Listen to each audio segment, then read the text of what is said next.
Hello everybody, welcome to the Go language course. In this video, I'm going to discuss type assertion in Go language. Before I start the discussion, I have to include the main package on the first line of the program. Also, I have to include the fmt package so that I'm able to use the printline function coming from it. Now let's start the discussion by going to the main function first. So what is the meaning of the type assertion? Let us see the explanation here. We can retrieve the underlying value of an interface variable, and an interface might contain different underlying types, and we want to access the specific methods or the properties of those types. That means we can just obtain the underlying data type of a certain value in an interface. So how can we do so? Let us see this following example. Suppose I have an interface here, and the interface content would be hello, and of course, an interface would be able to contain different data types. And we can try to assert that I1 is really a string. So I can say I1 dot bracket string bracket. So I'm able to assert I1 as the string type. So let us see if it is possible to do so.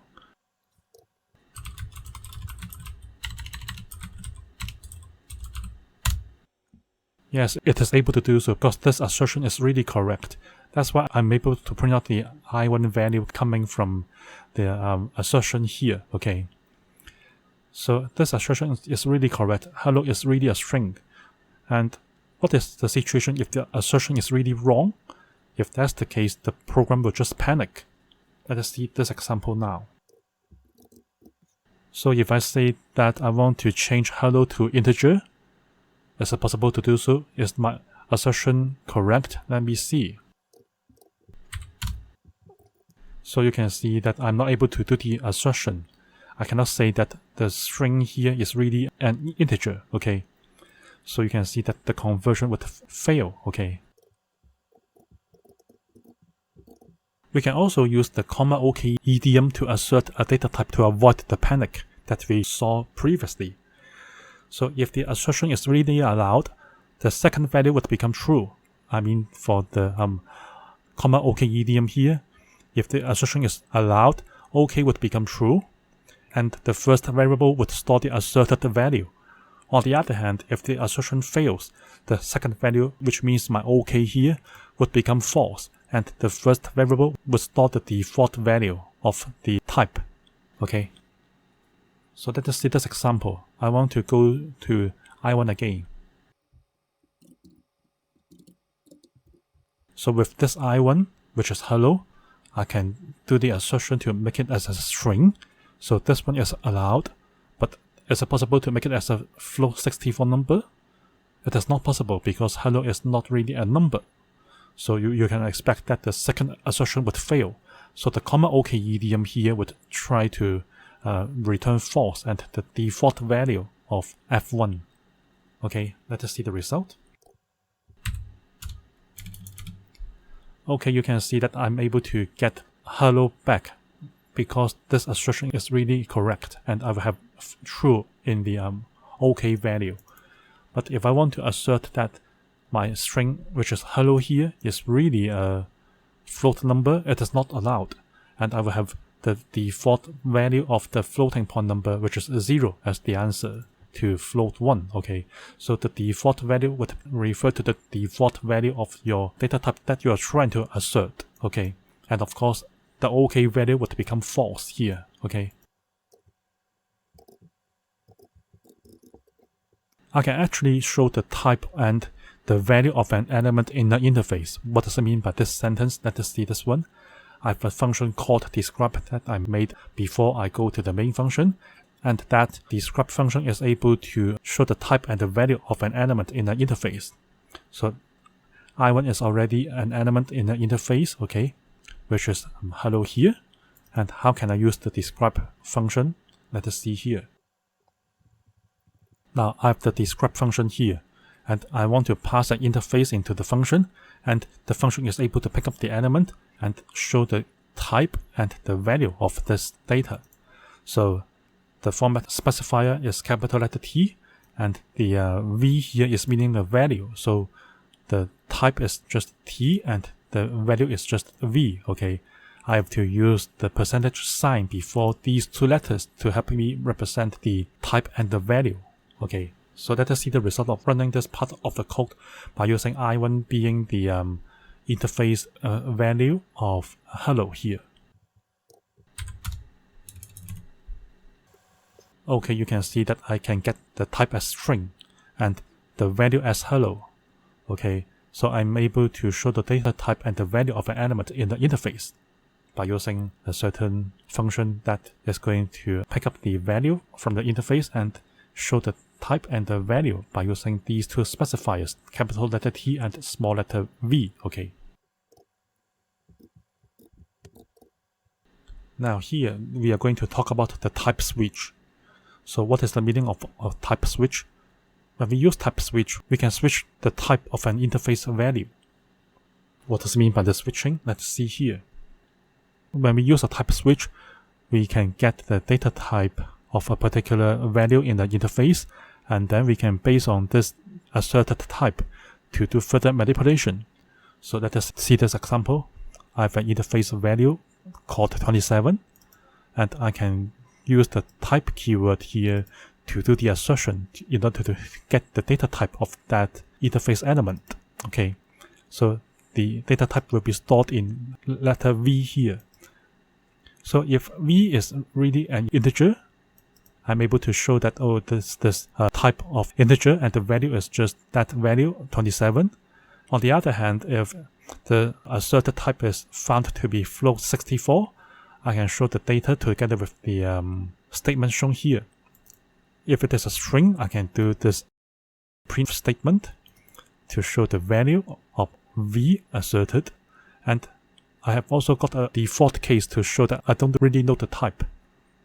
So let us see the result of running this part of the code.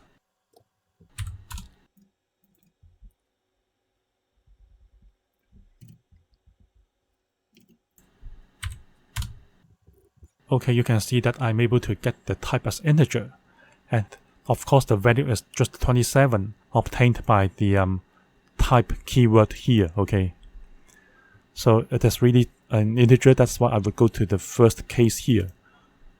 On the other hand, if it is a floating point number, I will go to the second case.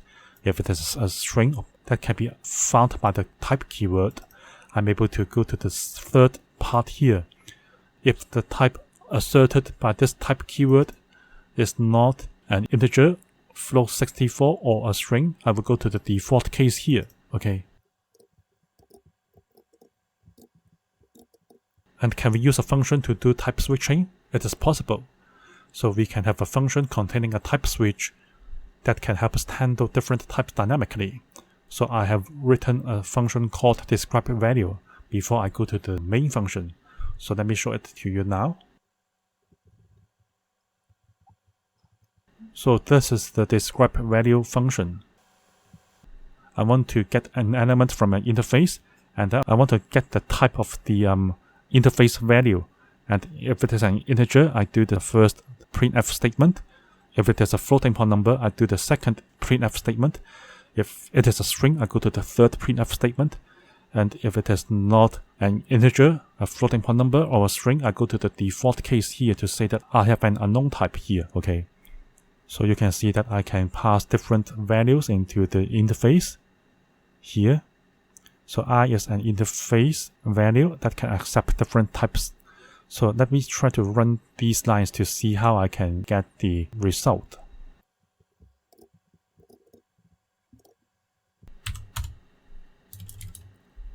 So you can see that for the first describeValue function call, I can see that the type that is asserted is really an integer. That's why I will try to go to the first case here to show the value. And for the second function call here, I would have a floating point number. That's why I would go to the second case to say that, oh, I have got a floating point number of 2.6000000, okay, which is meaning a floating point number. And if I have a string here, I'm able to get the printf statement here to say that I have a string and the value is just golang here. So the type keyword here is really able to help me assert the data type of the value passed to the describe value function. Okay.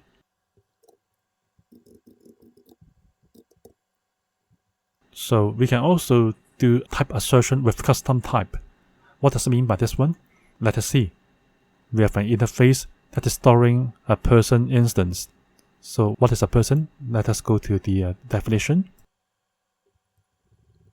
So a person here is really a custom type, having the name and the age as the fields. Okay. So I have an interface element of person type. The field is Alice for the name and 30 for the age. Okay. So I can try to see whether the SomePerson variable can be asserted as a person type. So I can do SomePerson dot bracket person, comma, bracket again. So I want to see whether the SomePerson variable is really able to be asserted as a person. So it is possible that this assertion would be wrong. That's why I can use the comma OK idiom again. So P is the person value that can be asserted correctly. If the assertion fails, I will have the error coming up. That will be stored in the OK variable. So of course I will be able to do the assertion because SomePerson here is really of person type. So I will be able to go to this part to say that I will have true value for the OK variable and I'm able to show the corresponding asserted value. Okay. So I won't go to the second part of the if statement because my assertion is really working. So let us see the result of running this part of the code. Yes, you can see that this assertion would work because I'm able to see that SomePerson is really a person. That's why I'm able to show the instance having Alice as the name and 30 as the age. Okay. So this video has discussed the use of type assertion in Go language. We can make sure that the data type from an interface is really the type that we really want by including the data type in a pair of parentheses, and then we have to see that whether a variable can be asserted as this data type or not. We can use the comma OK idiom to avoid panic if it is possible that this assertion would be wrong. And we can also use some functions to help us show the data type and the value of an element in an interface. Also, we can use the type switch to handle different data types that can be asserted from an interface. Okay. We can also use functions to help us do the type switching. Also, we can do the assertion with custom data type that we created before we go to the main function. Of course, we can still use the comma OK idiom to help me do the data type assertion of custom type, like the person type here. This is the end of the video. If you have any questions about my video, please leave your questions on the comment section below the video. If you like this video, please give me a like and please subscribe to my channel. Thank you for watching.